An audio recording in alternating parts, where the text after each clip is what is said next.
Hi, I'm Jamie Dixon with Guitarist magazine. Now, few electric guitars have the legendary status of the Sunburst Les Pauls made by Gibson between 1958 and 1960. They're as close as you can get to a true holy grail of electric guitar design. They're among the most desirable and valuable guitars from the golden era of Gibson's guitar making that you can find on the planet.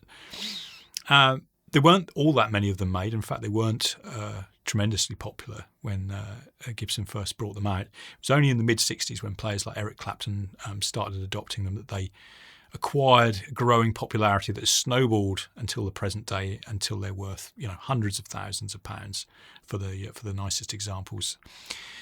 Now, as much as people talk about that Les Paul Sunburst classic sound, very few people actually have a chance to get their hands on one. So when we were offered the chance to play not one but multiple bursts from that golden era period, specifically the most desirable year, 1959, we jumped at the chance. And we brought along the amazing Welsh guitarist Chris Buck to be our kind of test pilot. So we can really closely compare and analyse what is it about these guitars that is so special, if indeed they do seem special when we're playing them, up close and personal, and look at not only what it is about them that is exciting and cool, but also some of the features which feel a bit clunky to the modern player, and really sort of examine whether the myth, the legend is justified. This is the first in a series of videos we'll be doing on getting up close and personal with classic gear. We hope you like it. Let us know what you think in the comments section. But without further ado, let's hear how these beautiful Sunburst Les Pauls really sound.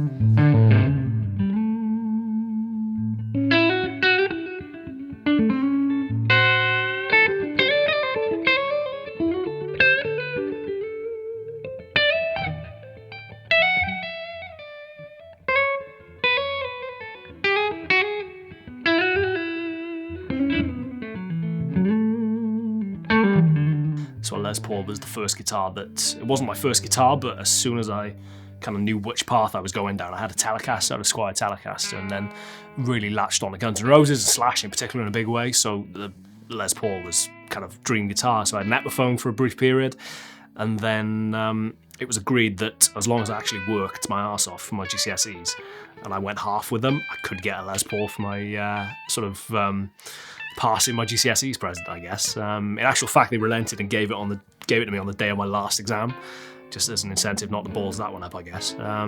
So yeah, Les Paul was massive.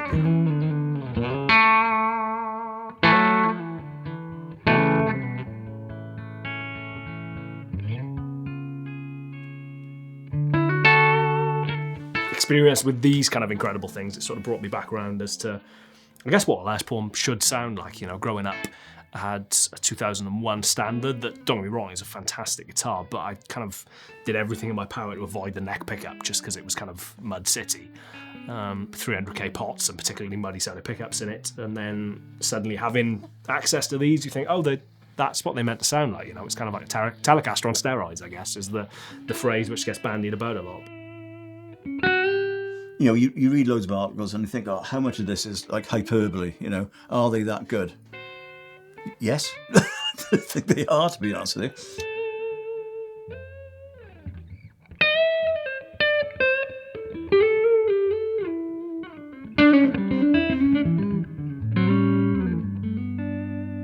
you. What defines a really good Les Paul from your point of view, both tonally and from a playing point of view? I guess, like I said, that sort of kind of ballsiness, I guess, that you do associate with a Les Paul, but at the same time having that clarity and that just articulation or articulateness, if that's a word, around the individual notes and chords, and just being able to play a chord and still hear everything kind of sort of ringing out and blooming beautifully, which, like I said, for a long time wasn't something I was particularly accustomed to. And then you hear these in isolation and in a band context and everything.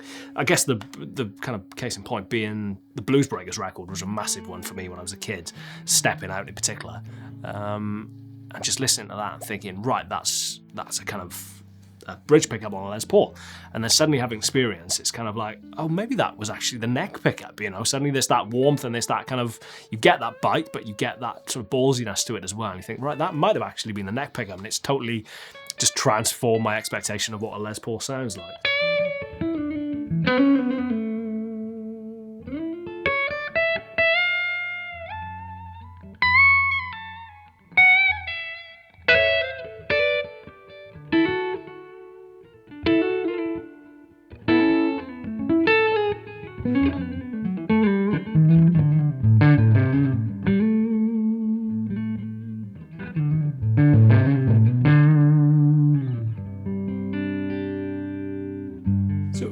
first take an interest in bursts?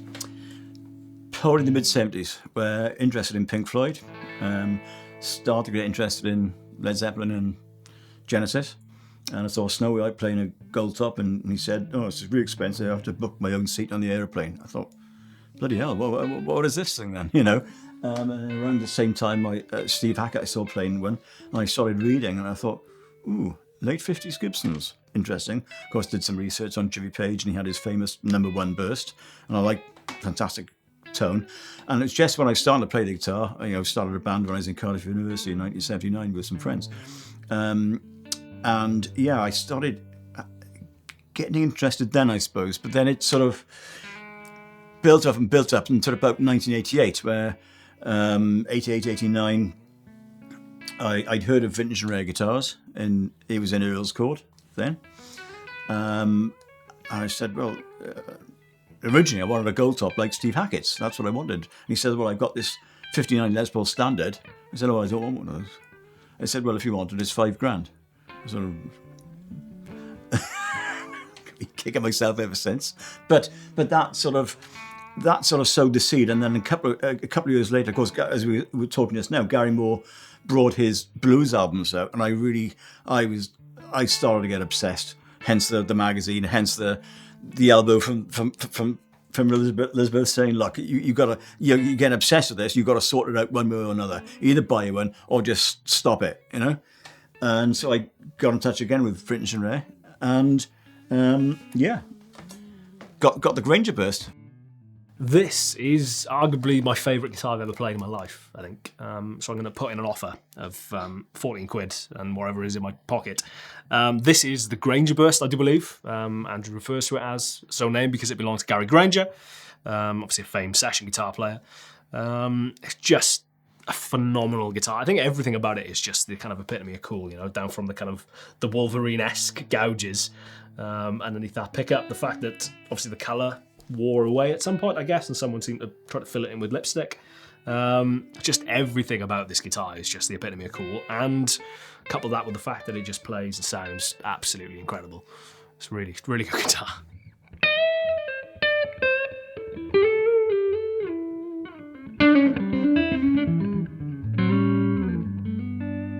So yeah, and like I say, I got this by sort of pure luck. I mean, I got this, via Gary Granger, who I met about 4 years ago. He was a super guy, and he, in his career, he had about 6 or 7, over a period of time. He says, "This, Andrew, it was the best." And so I took it round for him to play, and he just played for 3 hours. He says, "God, I remember this guitar. It was fantastic. I absolutely adore it." And I've got the original strap that he used the whole time. And I've got his 57 in there. I've got his 57 Bandmaster, which he used on every gig. Every time he played this, he played it through the 57 Bandmaster. And we've become sort of friends, really. And that's really nice. Okay, I've owned this now for Gary owned it for like 7 years, I think. I've owned this for like 28. But it's just... and again, as I say, it's great to hear Chris playing it. Joe Barnabas has played it on stage, and... Have you heard of a band called Hailstorm? American band, right? Lizzie Hale, yeah. Her guitar player. He played it on a couple of songs when he played in the CIA a few years ago.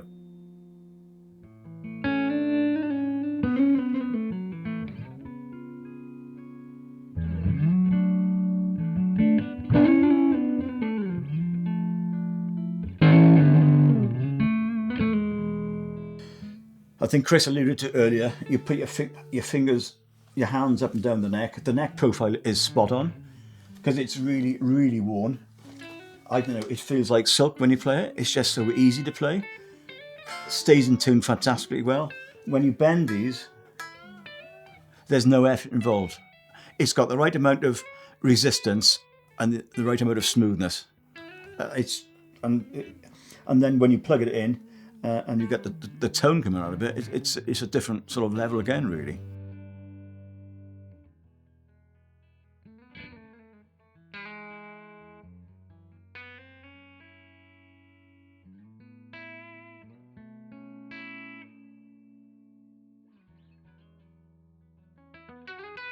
So in terms of using these and playing them, what kind of typical maintenance or running issues, if you like, do you encounter, and how do you kind of sympathetically treat those little issues?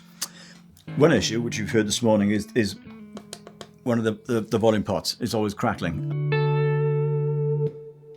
Ah, bastard. Okay, that's a sort of minor issue. Apart from that, I mean, some people do like using old strings or keeping old strings. No, I like new strings.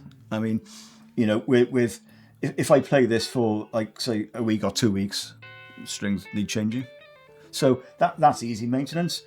Now and again, I'll give it a polish, just to buff it up. But apart from that, the only thing you do have to be is careful, because these will break. I mean, you know, I could throw a strap from the top of the house and it won't break. These are very, very delicate because you've got the neck joint. So you've got to be, just sensible with it, really. I mean, because I've sort of owned these for a number of years, I'm not frightened of them, and I know how to handle them. You know, if you're a bit delicate, a bit this, that's when you'll damage them, I think. So you just got to be sort of reasonable, really, and get used to handling them. Once you've got used to that, then you're fine, I think.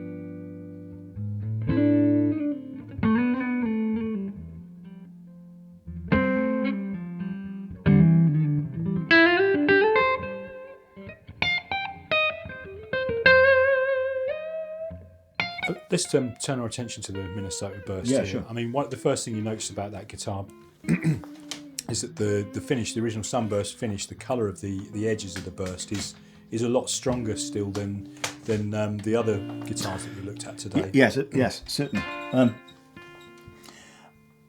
I thought originally the reason for that is where you had a careful owner, maybe a one-owner guitar, and after use he'd put it back in the case, and it never saw the light of day. I've talked to other people who said that's actually not correct. For some reason, and people don't know why, most of them fade, but you get the odd couple that just don't fade. And I think that's probably right. It was very much looked after by its owner, who bought it from new in Faribault, Minnesota, in 1959. And he used it up until the time he passed away, which is 1991. And he used it more or less every day. But still, even for that use, it was looked after, because you've got hardly any wear in the back. Yes, you've got some wear there, which is what you'd expect to see. But, you know, very, very well looked after and cherished. You know, sort of 30 years of regular playing, and it still looks like this. I mean, that one is also notable for having an incredible top on it. Yes. But, you know, you've seen a lot of bursts. I mean, how rare is figure like that on an original? Quite rare. I mean, opinion varies, I think, but I've read things like only 10% have really flamey tops, maybe 15%, maybe 20%. I'd say it's probably around less than 20%. A lot of them are plain. Now and again, you get an exceptional piece of wood. I mean, you know, if we talk about the Gibson craftsmanship and the craftsmen who put these together, I mean, you know, they've obviously got a superb piece of wood, but they've put it together fantastically, because apart from having the flame sort of bookmatch each side, you can see grain going that way, and they've echoed it on that side as well. Yeah. So it's really been put together fantastically well, which they tried to do wherever they could. We've spoken about the variations between the figure and various other features. In terms of sound, how much have you found that they vary? They can vary. Some do sound better than others. Yeah. There's this myth that goes around that double whites sound better than double blacks. I think it's nonsense. They're the same thing. Some do sound better. For example, you know, a lot of professional players who play this think the neck pickup in the Granger Burst is the best pickup they've ever heard. Just by, and again, it's all about the luck of winding, I think. How many windings around the bobbin, really. Yeah. To be honest with you, you don't really get. I've never played a deaf sounding burst. They're all pretty good because of the PAFs. Some do sound different to others. Some I used to have a 59 called the Richrath burst, which I sold a few years ago. That was quite an angry sounding guitar. That is more mellow. So there are tonal differences certainly, but they all do sound pretty good, and most of them actually play pretty good as well. If I'm honest with you. What goes through your mind when you see other players enjoying these instruments? I love it.